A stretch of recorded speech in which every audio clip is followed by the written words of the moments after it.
So hi, I'm Sonya. I run communications and marketing at the Zcash Foundation, which is a nonprofit, obviously tied to Zcash, that exists to promote financial privacy through technology.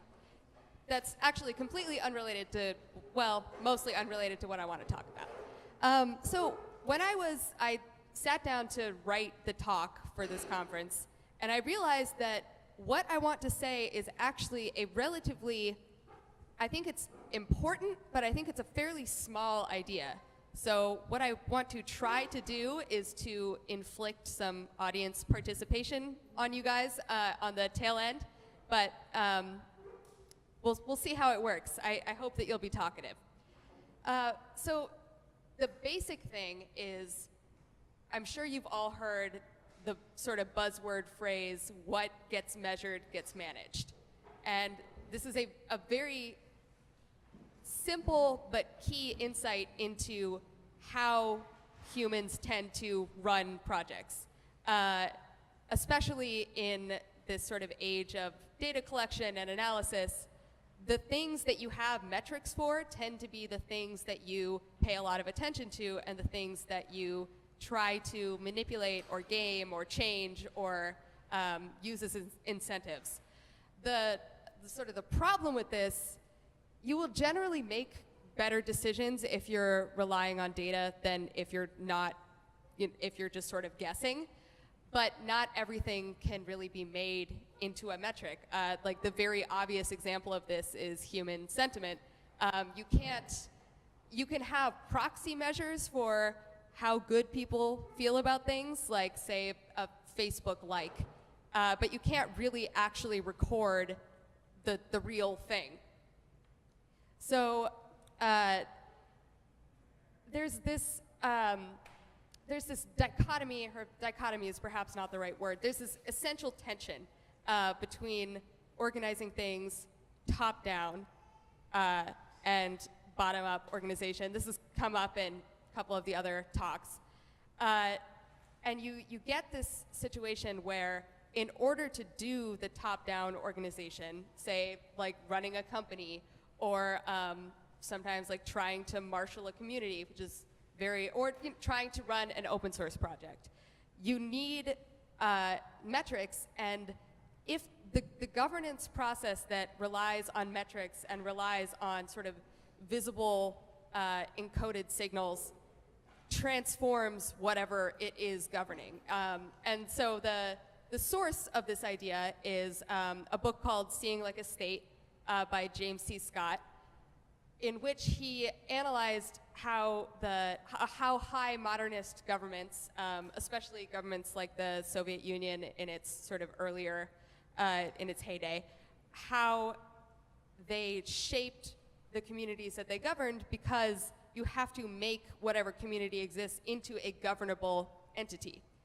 So, and the term he used for this is, sorry, looking at my notes. The term he used, you have the bottom-up wisdom of communities that just evolves over time. You have various local optima, you have systems that work that are very ad hoc and get sort of communicated as folk beliefs. They don't always make like logical sense. And Scott calls this Metis. And then you have what the state or the controlling entity, it doesn't have to be a literal state, although in the book it is. You have the controlling entity, and what the controlling entity wants is legibility. Legibility is sort of, you could call it like organizableness. It's tough to define. It's something like readability, but it's more, it's the wanting to measure things. It's the what gets measured gets managed idea, just applied to large social entities. And so tying this all back to the blockchain, here's why I think this is relevant. What Scott was analyzing was these like villages and geographically constrained things. Say, like small cities that were decentralized in the very literal sense of like not being in one central location, but on the internet, you have a very different dynamic where anyone, there's no, the geographic constraint is not there. So anyone can look into any community. Like Reddit is great for this. You can explore so many different subreddits of weird subcultures, and you can just come in and read a bunch of it. And so unlike, say, if you're a state auditor, you have to walk through a village, to see if everything is up to code. It's much easier to do the internet equivalent of that because everything, for the most part, is out in the open. So if you want to follow like the Bitcoin scaling debate, it's all happening on Twitter and on Reddit and on Bitcoin Talk. And you can see what everyone's talking about. You can learn the jargon. This takes time and effort, but or if you're the SEC, you can see people talking about ICOs and promoting ICOs and the YouTube shilling, et cetera. So this can be kind of disruptive to the goal of self-governance because there's so much visibility to prospective controlling entities. And you do have kind of layers of access, like there are private Telegram groups, and there is, there are private firms like Bitmain, and they have the ability to sort of conceal themselves or you have to penetrate further to get to them, and that gives them some degree of resistance to, say, the state. And I think this is sort of a fractal thing, this visibility and encodability of how things work, that it happens on small scales, on the scales of like friend groups, it happens in communities, it happens on the level of the country. And I'm interested in how it's going to play out for cryptocurrency communities, this level of discoverability that can only be retreated from. And so that's kind of the idea that I'm grappling with, but that's sort of the extent of what I have to say about it. And I would really like any of you to take it, to borrow the language of somebody else, take it as a provocation. And I'm sure many of you participate in cryptocurrency communities.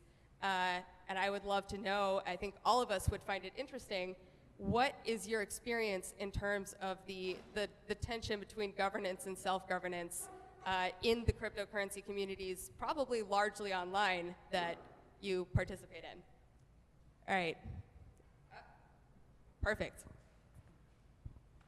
I think a lot of what you're saying about legibility doesn't resonate with me because I think it's mostly because of social media. When I think about social media, I think of it as maybe largely illegible. Like there's lots of people saying things, but it's hard to figure out what the narratives are. And a lot of it's like a very high, a lot of noise, low signal. And the further you get away from the public forums, I think the better the signal gets. Like for me, private Telegram groups or in-person conversations are much more legible than public Twitter. Maybe because in those groups, people can create shared social realities that sort of don't exist in a lot of public forums. That's an interesting point, and I would almost say that there may be a couple of different kinds of legibility going on there. Because legibility is to some extent in their perspective, right? Like it's legible to a certain entity or to a certain person. One of the things about social media and in general, like open internet communities, is that you can search them. You can keyword search. You can follow particular identities and across different communities. And that is very useful for, it's useful just for like community management. Say my job at the Zcash Foundation is to some extent an almost state-like role. I can't control anyone. And I don't know what I would make them do if I could control them. But I am able to track what people are doing, what people are talking about in a much more scalable way than if these conversations were all happening like in a village square, or the conversations that I know are happening in private spaces, which may be more useful to the participants. I think that makes a lot of sense. Hey. You and then you. Cool. Great prompt. And I wanted to just kind of explain kind of some of the elements of this that I see, and maybe also try to get you to maybe connect the end of it to the beginning. So GitHub metrics and organizations having to do with management, right? And like team coordination. And there you have like questions about legibility to someone running an organization, for instance, in a hierarchical organization, and then maybe the like kind of ideological tendency towards flat organizations in the blockchain space. And then we transition to talking about social media, which also has metrics, right? Likes, retweets, etc. Also has like tools for observing kind of like larger trends, so like network mapping, and like various analytics tools.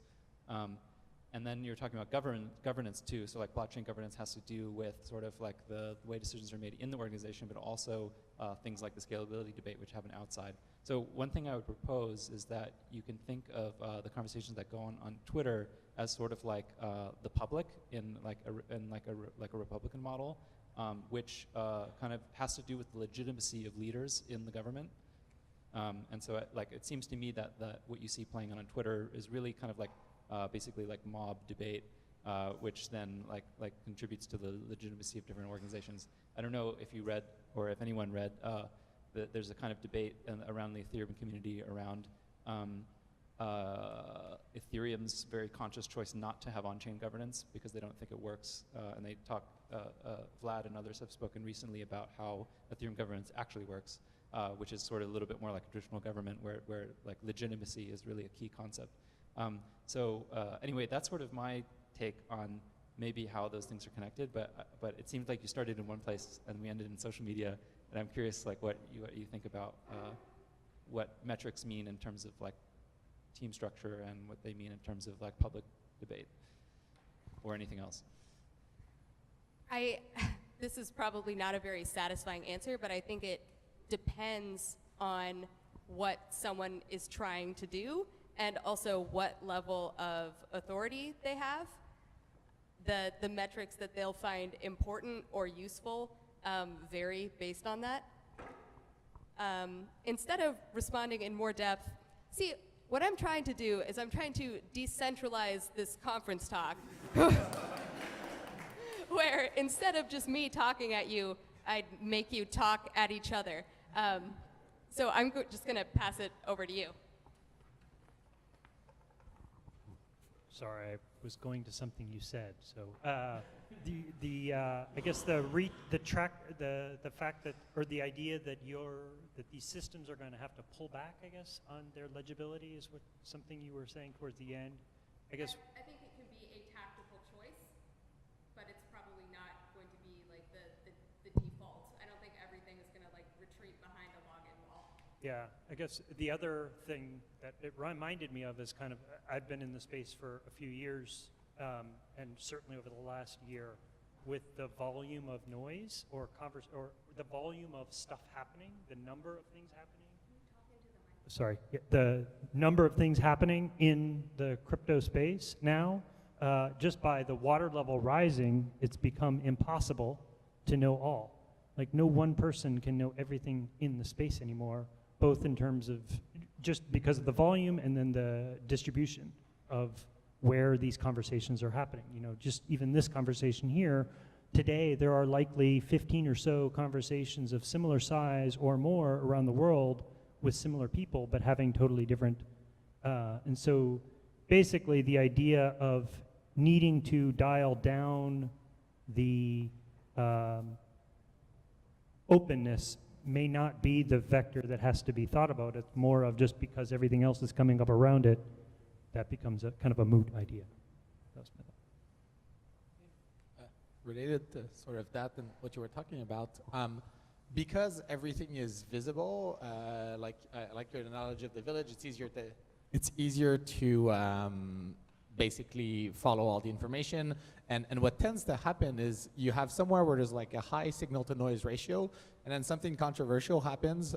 So you've seen this, like, for example, Ethereum had a lot of conversations on GitHub, and then you have like a parody hack, and then that thread gets super spammy because this is a controversial point, and so the signal to noise ratio drops, and then the conversation moves somewhere else, right? So they create like this ether research thing, and it feels like it creates this sort of cat and mouse game where like signal happens between people who want to have an intelligent conversation, then something controversial happens, so the noise, like the spotlight gets shined there, and then they move out, and you have this chase.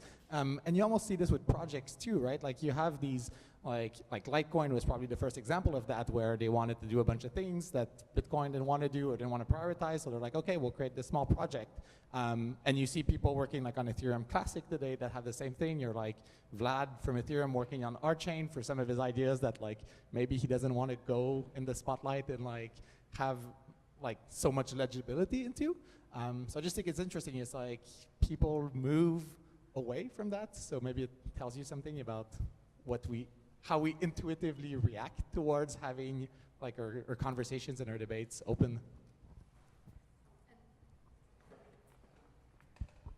That's a fantastic example of very bottom-up, like ad hoc, just the mutating of the community.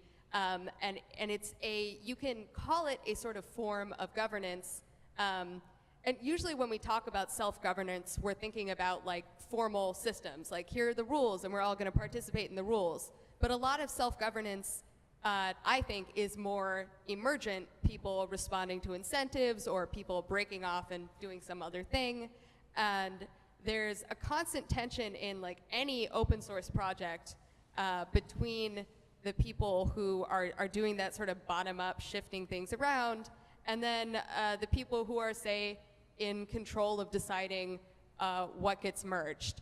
And so the thing about cryptocurrencies is that they are open source projects that very directly generate money, which is, I mean, there are other open source software projects that have some sort of like down the line, it's used by a company and the company makes money. But an open source project to create money is going to be, there are a lot of people who want money. I don't know if you guys have noticed this about the world, but a lot of people want money. So it becomes this like very high value target. I think also on the internet in general, attention is the scarce resource. So you were talking about you have these high signal to noise ratio spaces, and then people who want something or who want to like influence the direction of the project notice, oh, here, I mean, everyone's paying attention to this and like influential people are talking here, I can talk here also. And so you get that like evolving, it's almost like a rolling process. All right, who's next? So to kind of turn it around, have people here read The Transparent Society by David Brin? Basically, he talks about how surveillance is only going to increase technologically, and the choice is therefore between allowing surveillance on the governing body versus not allowing it on the governing body, and it being solely the purview of the governing body. And I think we're seeing kind of a lighter version of that push-pull of the people on the bottom want the ability to look up, and the people on the top tend to resist that naturally. And it seems like that's part of the value prop for the people on the bottom, is that they can see into the process more than they can in a traditional governance situation where I'm not allowed to sit on the board of directors for a company I'm investing in. That kind of dichotomy. So I don't know, it feels like, yes, there is pushback, but I'm not sure how much of that pushback you want to honor. Oh, why don't you pass it back to back there? Hey, thanks. I'm just trying to sort of like grapple towards where you're trying to get to, and I know James Scott's work, and it's because he does lots of interesting sort of anthropology of states and so on. Allow me to say that I am probably bastardizing his concept. No, sure. So do I. But I guess so I come from like an anthropology background, and a lot of small-scale communities, you have your governance is kind of vested in the personal relationships between people. So, for example, in this room right now, there's no like authority figure that's controlling something. But if I was to behave in a certain way, the network will reject me. Like if I behave like an asshole, people will start to shun me, and they will start to like kind of like turn away when I come towards them, and they'll do all these things that will exclude me from the group. So you have these kind of like, and if I behave well, I get included, and I feel like I'm part of a community. So there's a lot of these types of structures going on in small-scale communities where the interpersonal relationships form a kind of governance structure, as it were, and also there's actually measurement going on. So you are measuring stuff, or you're making assessments about people, but it's often very personalized, and it's non-standardized. And it's kind of like dependent upon everybody knowing each other. And then like James C. Scott, these people are looking at these sort of like, I guess the rise of like bureaucratic structures, where you're operating at scale with sort of entities that don't know who they want standardization. So you want to standardize everything. So you make people go through these processes where they have to prove certain things before they get access to something else. So you assign rights and obligations to people based on these kind of like external markers. So this is like your ID book. It's all like your university certificates. There's all these types of things that like are these external markers of who you are. And I guess the question is, when you're trying to do a decentralized version of the stuff at scale, you run into the same problem, which is you want this like unity structure. Some of the visions of blockchain are like some like giant like organism where there's no like centralized party, but everybody's supposed to somehow get along. And actually what that necessitates is often to reinvent a bunch of like statistics and metrics such that you can have this like big organism working without knowing people. So you need reputation scores, you need like digital identities, you need all these things which actually are what states do already, right? Which is like these external markets. And I guess the question is like, how different is that from a standardized state system? Are you just decentralizing a state? And also on the surveillance question, like if you look at like disciplinary society, where it's like the state makes you feel like you're watched, so you'll start to behave in certain ways where you feel like you're being measured. Actually, a lot of these decentralized measurement systems are creating surveillance structures, just that they decentralize in a certain way, right? So I guess I'm just throwing that out. I'm not sure how I think competition is a key element here that makes it different from a state. I mean, that obviously one of the sort of central features of at least most states is the monopoly on force and the ability to impose rules and actually make people follow them. That doesn't really work in an open source cryptocurrency kind of world because there are a lot of different cryptocurrencies, and they're competing for developer talent, they're competing for evangelists, and it's not even necessarily intentional competition, it's just because resources are scarce and there are all these different demands, you have to, like if you're Vitalik and you want to have the best devs helping you with Ethereum, you have to try and create some kind of environment that will attract them.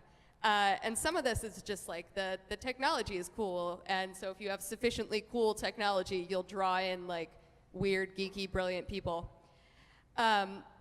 So there's also just a community aspect of this, like if there's a particular forum that either you break the rules and get kicked out, or you think the moderator is a jerk or something, you can go to a different forum, or you can create your own forum. So where this gets difficult is that there isn't unlimited attention and unlimited sort of mental bandwidth among the people who you want to communicate. So there can only be so many different communities that will have any kind of enough mass to be useful to the participants. Does anyone else want to make a comment? Oh, I'm sorry that I keep trying to hop the mic around. I really like what you're saying about how these systems are sort of consciously or unconsciously reproducing the surveillance and control mechanisms of states, and maybe that's okay. like maybe they're not categorically bad, and what we're interested in is creating more of these competitive experiments where different power centers can say, well, these are my rules of surveillance, these are my rules of social control and so forth, and then we let the ecosystems as a whole judge the experiments by seeing how people move around and either invest energy in one or withdraw from one and go to the other. So like they're not, I don't think these things are categorically bad just because we have this history of states abusing them in a certain way. Like because states are tied to geographical locations, it's very difficult for people to vote with their feet. You know, there's quite a bit of transaction costs in me deciding to move to France or something. But since all that is so much more fluid in a digital realm, then we can run these experiments much more quickly.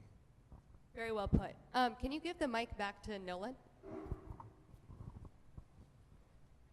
I was just thinking about adding the idea that legibility comes from a producer space and that literacy comes from a consumer space, and that those two things need to interact and meet between, say, cryptocurrency and a government, and that a government needs to have that sort of literacy, which obviously it doesn't, and there's also value in obfuscating the cryptocurrency connection to the government by the creators of the currencies themselves.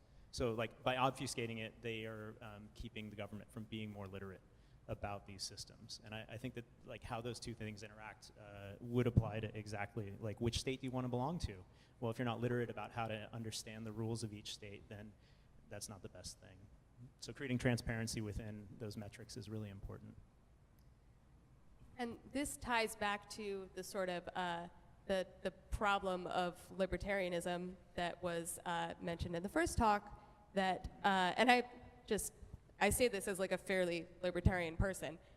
Exit is not always a realistic option, and like you said, you have like widely varying levels of either ability to understand or like time available. Because really, you can kind of track everything that's going on in a given community if you spend like 24 hours a day paying attention to it. Most people can't do that.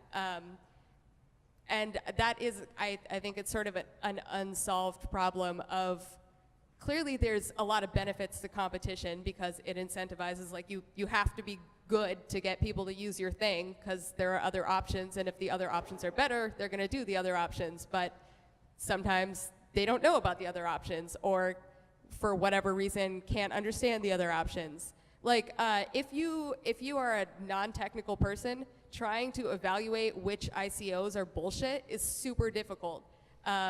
Or even whether an ICO, like maybe it's fine, but there's some like devastating undiscovered bug. And then you can sort of get onto another level, like maybe it's mostly fine, but there's a devastating undiscovered bug that a normal developer is not going to spot, only, you know, someone who has like an insane amount of time to comb through this. Yeah, so you get all these like access and effort problems. I don't know. I think someone has the mic, and then we'll go to you next. Yeah, so I think that I want to legibilize one of the things that I'm noticing right here, which is that even the people who are most obviously on the same side as Scott, namely Brett, are not throwing out legibility out of hand in this context. And the normal thing with this book is to basically say, you know, the authoritarian high modernist paradigm is just evil and you shouldn't do it. And like, you didn't do that. And I'm really happy you didn't do that. I do think, I'm sorry, I do think it's evil. You do think that. But I'm open to being convinced otherwise. So the weird thing is that if you think that, you're also actually operating in it to a certain extent. And that's the thing that's intriguing about this, is that it's like, sure, like maybe like every example that he's using is bad. The Houseman one is debatable. The Lenin one is certainly not debatable. The Tanzania one is certainly not debatable. You know, like most of the examples are certainly not debatable. But in the end, like, you're in a position where you're having to operate from a sort of interplay of modernist and postmodern paradigms in order to actually get your job done. And like, you know, this involves a certain amount of counterparty risk from people that you're, you know, effectively working with in this decentralized way. So like, whether or not that's the case, you're stuck in this situation where you have to take responsibility for your position in the system because your position is one of strategic asymmetry. The thing that I want to point to right now is that the centralization and decentralization strategies have this same requirement, which is making sure that things are able to control as far as they are able to predict, according to whatever epistemology they're using to define the actions that they want to predict and thus, you know, produce.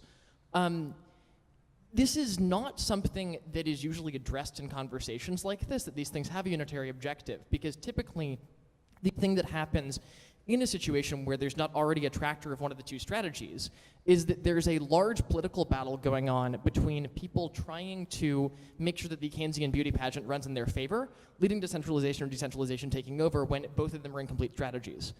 Why don't you define the Keynesian beauty pageant? Because I think probably not everyone is familiar with the term, so yeah. Gotcha, sorry, I'm probably assuming more economic literacy here than actually makes sense. So the Keynesian beauty pageant is the idea that you have a set of pictures in a newspaper, and you ask people who they think everyone else would pick as the picture that is the prettiest. So it's asking what the crowd would decide, rather than asking what you actually believe. Actually, it's a little more subtle than that. The newspaper beauty pageant is just asking you who is the most beautiful out of all these, say like headshots of women or men or whatever. Who is the most beautiful penguin? And you're not explicitly told you have to pick, and you get some sort of benefit if you correctly choose the most beautiful penguin. But you're not necessarily told that you have to do the parsing out of what other people will also choose. That's something that I think most people don't even consciously do. It's like an emergent response to the incentives. Correct. The initial formulation has it implicitly emerge, but I think that in the common usage it ends up being explicit.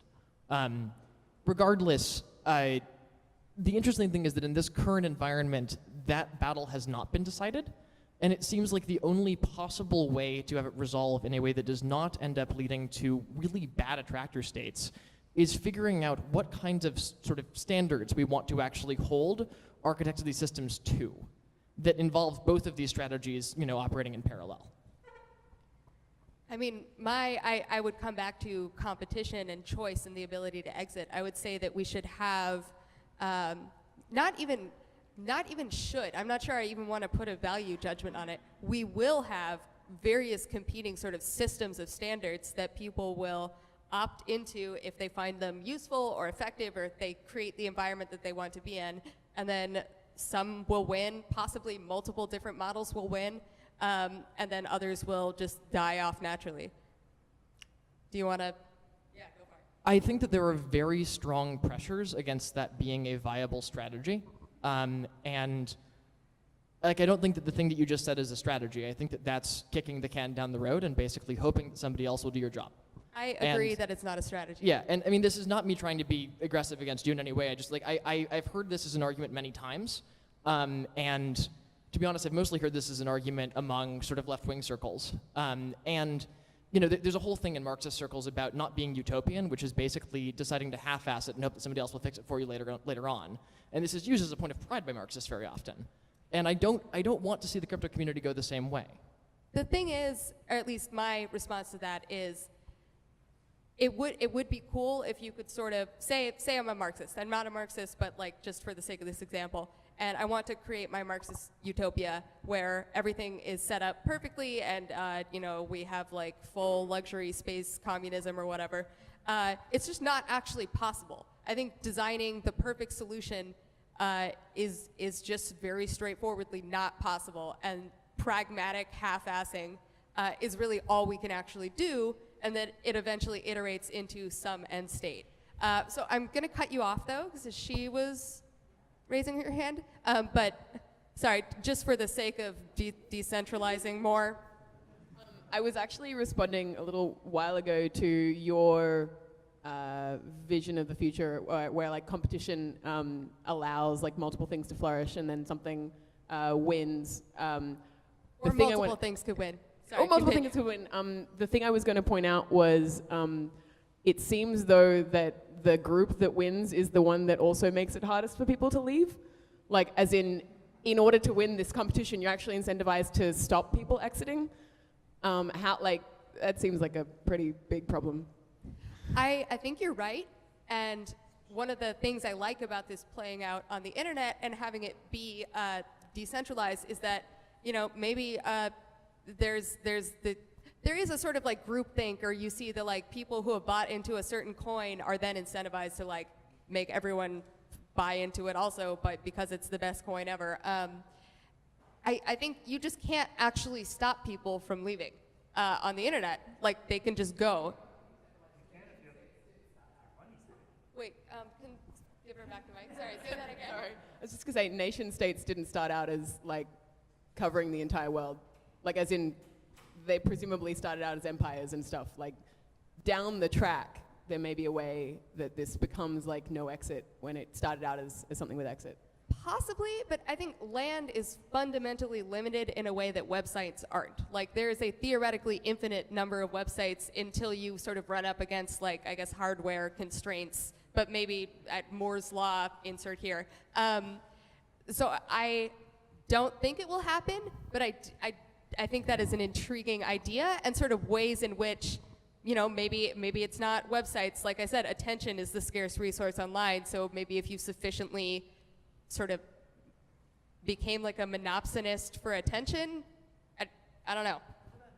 Sorry, I just wanted to make one final response to that, which was, I don't think that nation states are limited by land. I think it's something like social currency. Like, I could theoretically go and like buy a bunch of, I mean, people have done it, you know, buy land from a government and then be like, yo, this is my own country. But the ability to then have your country recognized by others, and like for you as someone who's a passport holder to go travel, like it doesn't matter where you are on the internet if nobody knows that it's a thing, and it has no social currency, is what I'm trying to say. Agreed. Just to clarify what I was saying, it's not that it's the ability to exit requires on there being some free land space available. And currently, like, if you want to do your weird libertarian utopia thing, you kind of have to rely on the larger governments that you're right up against, like, not subsuming you again. Anyway, let's go to another person, whoever has the mic right now, I guess. So I guess this is kind of going back to the idea of legibility and metrics versus Metis, which I almost see as kind of like two like opposing things. I see Metis is like this, I guess one way to look at it is metrics are very low context bits of information, and Metis is very high context bits of information. Like the Russian farmer in the 1800s who knows exactly where in his plot of land like the wheat grows best. If you plop him in a different field, all of his Metis knowledge that he had before is now useless. So that's kind of why it's good to have these sort of metrics that kind of distill the best parts out of this like very high context information into like little nuggets of wisdom that not only can like this farmer use in like a different plot of land, but then the state can use looking down to decide how they're going to manage all of the plots of land. But I guess the issue there then is how do you like bundle up the relevant context with a bit of information so that the relevant context goes along with like the metric or the measurement up to like the people who need it most, but then you also have to kind of like weigh the different types of context you could be transmitting. Like to kind of go to like a cryptocurrency example, say there's some proposed change, some dev has some proposed change. How much of the context that's relevant is like the personal history of this developer? He has like a history of doing these things well or whatever, or how much of the context is like the debate that happened right before this like proposal went up, and like how do you I guess it's almost like another layer of metrics. Like how do you like have these, not only have metrics for like the bit of information itself, but also kind of like metrics to weigh the relevant different context bundles that bit of information could be interpreted in? I have no fucking idea, although I do think like that is kind of, it's an important social problem, and it's kind of like the reason why nepotism exists is that like local knowledge. But you made me realize something that I was sort of trying to say in my initial statement that I didn't successfully say. So I'm going to say it now, which is that I think what's so interesting about this legibility problem phenomenon is that in the context of a state, so in the James C. Scott high modernist government concept, the state can force it very literally transforms whatever it's governing into the more like scalably governable thing. So, you know, you say it used to be a city that grew up organically and has all these weird alleys and twists and turns, and then that's turned into a grid. online and in open source like cryptocurrency communities, the authorities do not have that same very direct transforming ability. There's no like, you have to do this or I'm going to throw you in the gulag. And that sort of preserves the tension between the emergent chaos and the governing instinct of turning something into a legible entity or a legible system. So I think one other thing I'm thinking is how you might deal with this illegibility without the need for like full-on reform.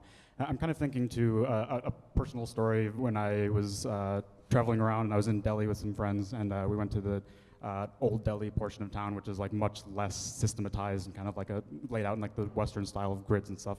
And we had like a local tour guide who was able to like show us around and kind of introduce us to it. And because he kind of straddled both worlds, where he like had all like the contextual knowledge of like how like the local community was made, but he also has like experience like finding tourists and like taking advantage of tourists, taking their money. But I think like it was a mutually beneficial exchange. Yeah, yes, it really was. Yes, it was. I should have assumed that. But I guess what I'm thinking is like the role of like a tour guide in sort of exposing people who don't have the willingness to like kind of like deeply immerse themselves in like an illegible subculture, but still need to know like the important bits of that, like how it like a tour guide model versus like a demolition and straightening things out model. This is what coincenter does. So I don't know if you guys know of coincenter, but it's a sort of think tank that exists to be both very like local in cryptocurrency communities, and then also to advocate or to sort of bridge that and the government. So there's they have several former securities lawyers on staff. They recently put out a statement that they do not think that Ethereum is a security.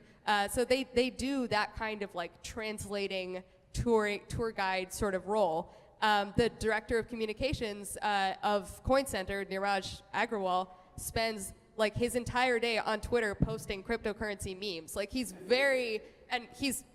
they're good memes. I recommend following him. So he's very just like Niraj K. Agrawal. If I had a whiteboard, I would like write his name. Someone follow him and tell him that we're talking about him. Yeah, so it's I think there are going to be more institutions that kind of fill that role. The Zcash Foundation may do stuff like that. So yeah, I think that's a useful metaphor. Yeah, we'll do one more question and then we'll break. So I want to flick back to James C. Scott, because he wrote another book which is useful to this conversation, which is The Art of Not Being Governed. So anybody who's interested in the concept of political exit should look at this. And James is essentially, I mean, I'd say he's like a left-wing anarchist anthropologist. That's like his vibe. And so he's interested in like, yeah, like how states form, how they're related to markets. And one of the key things about in The Art of Not Being Governed, it's about Southeast Asia. It's called An Anarchist History of Southeast Asia. And he's looking at in what contexts political exit was actually a realistic strategy, and normally it was involved with geographical issues. So it's like if you're in valley, I'm very crudely simplifying it here, but if you're in like valley areas, these are much more easily governable. If you're in hilly areas that are hard to actually get to, you find quote unquote barbaric cultures. So you find like state-based societies start to characterize and his argument is that people are fundamentally actually tribal people, they're not state-based people. But I think like the last thing I'd say about it is that one of the concepts. Sorry? Talk into the mic. Oh, sorry. One of the most important like concepts that comes out of the style of thinking is that the state isn't really like a entity that like exists outside of networks of people. In a lot of libertarian thought, and actually also in certain forms of left-wing thought, there's this belief that the state is some kind of like alien invader that sort of descends from space and imposes its will on people. But the state derives all its power from people itself. And if you look at modern states, the politicians who uphold these systems were born into these systems. right? So the actual system itself is actually held in people's hands, as well as the institutions. And I think this is one of the intriguing things about blockchain stuff right now. It's like, is the point to basically make people dependent upon a new system such that they will start to embody a new type of state? Or is it like you're trying to actually escape a state? I don't know if that makes sense, but like maybe like one last clarifying thing, like Ursula Le Guin wrote this classic science fiction book, The Dispossessed, where it's looking at a proper anarchist society existing on a separate planet. And the way it works is that everybody has internalized the rules. All right, everybody understands what the rules are, such that you don't need the external entity to impose the rules. That's literally how, like, friend groups work like that. Everyone sort of grasps the norms and acts according to them and is ostracized if they don't. I don't know if that was useful. It is, and I think you can offload some social work onto technology. So like a very straightforward example of this is name tags. I don't have to remember any of your names, and also I would not be able to, sorry, because your name is written here. So that like friction is offloaded onto this piece of technology. And I think to some extent, there are a lot of attempts to make governance work like that. I don't know whether any or which ones are like viable, and that's also sort of what laws do, is that we make the Schelling point that we would all sort of converge on, or a sufficiently large number of people would converge on. We make that official. I think we're out of time now. Yeah, can we get a round of applause for Sonya?